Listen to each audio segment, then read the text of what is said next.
Hello guys, so magandang tanghali sa ating lahat. So gagawa tayong kalan na diuling. So ito yung mga materialis natin, yung mga tinanggal sa motor na mga sprocket. So ito lang kasi yung available nating materialis. So mga sobra-sobra material na pwede pang pakinabangan. Gagawin nating kalan diuling ngayon. So pakita natin yung sukat guys. Kumuha ako ng tubong D4, tapos yung haba niya ay 16.5 cm, tapos may 3/4 naman akong tubo na daan ng hangin. So di bali ang gagawin dito ay gagawin kong L. So meron ako ditong 10 inches, tapos 3 inches na 3/4 na tubo, tsaka yung mga tinanggal na bearing, sprocket pala. Tsaka ito yung gagawin nating paa sa ating kalan. So yung natira naming tubular na 1x1 gagawin nating kalan di uling. So let's go, Kawinder. So sa tubo guys, yung pinakalagayan ng uling, so kumuha ko ng 10 cm.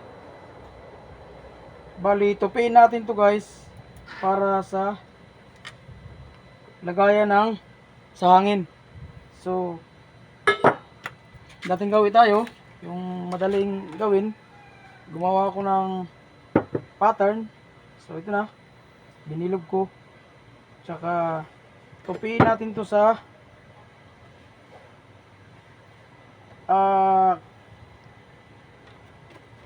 tupiin natin, hatiin muna natin, tapos pangalawa, tapos pangatlo.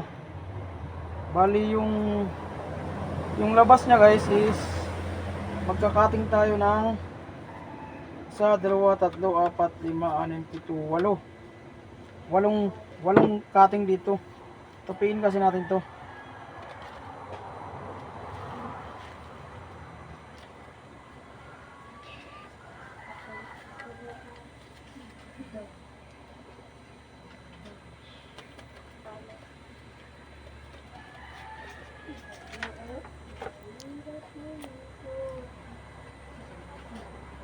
Para to dun sa butas guys,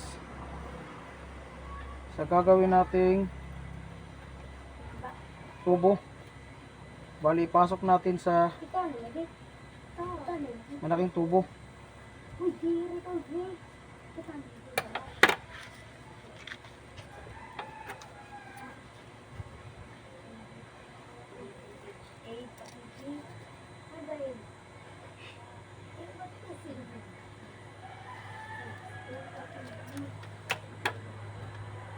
So susukatin muna natin guys yung haba niya.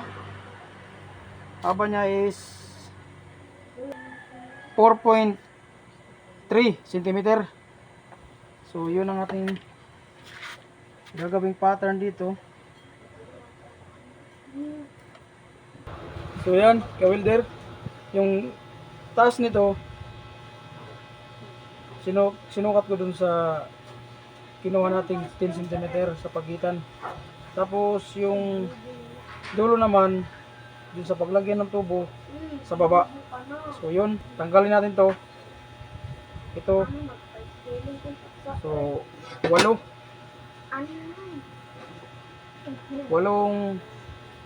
yung ating tatanggalin. So go.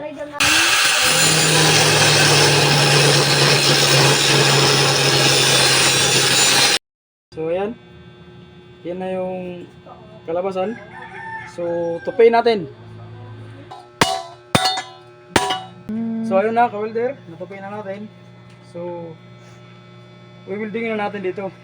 Pero bago yan, i-45 muna natin to para magiging L siya, para sa daanan ng hangin.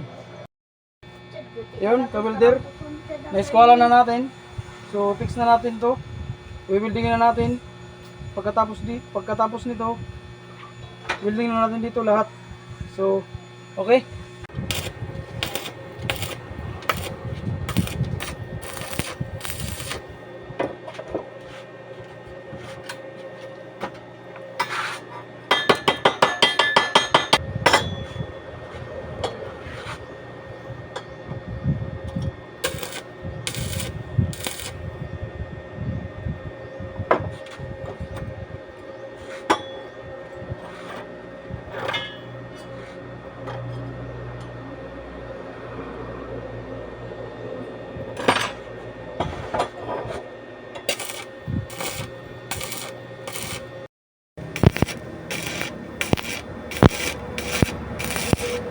Welder, tapos na.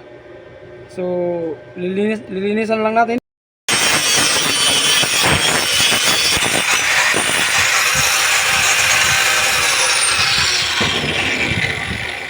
Ayun, welder. So, tapos na, nalinisan. So, gagawa naman tayo ng ating patungan. Patungan na ng kaldero. Next. Ito yung gagawin nating patungan. Guguhitan natin to para tabasin natin yung gitna para ipasok natin siya sa butas.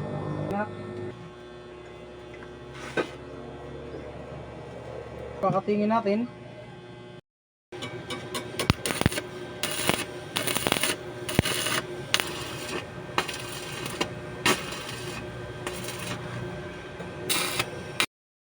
Nalagyan na natin ang paa. So, yung sukat ng paa niya ay 26 cm. Kung mayroon kayong lumang mga patungan ng kaldero sa yung stove, sa mga stove nyo yung mga luma, so pwede na yun yung gamitin natin.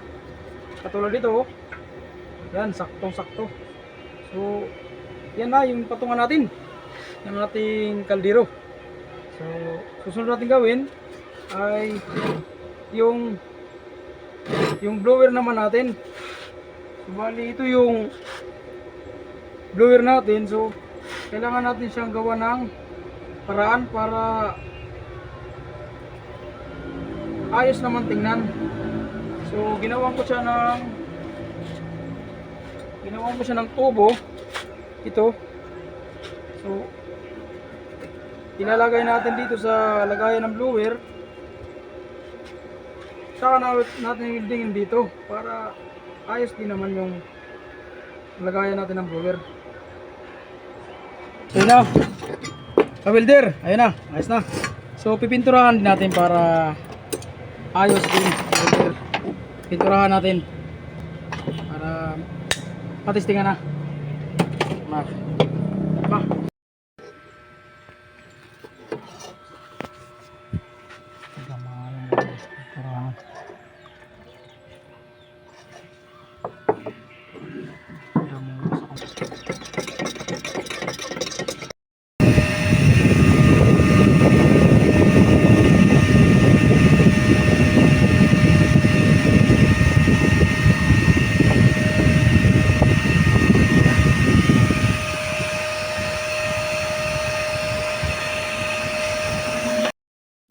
Napinturahan na natin.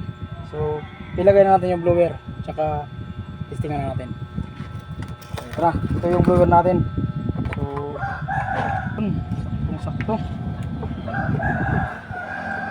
Yun, sakto lang, kawilder.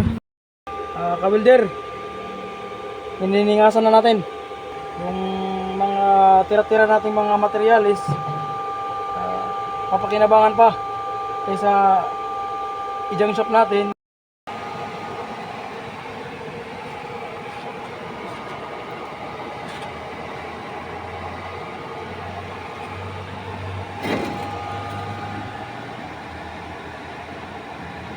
Kumukulo na. Ang bilis lang makakulo ng tubig. Mga retaso na sobrang nating bakal. So napakinabangan pa natin. So yun lang. Salamat.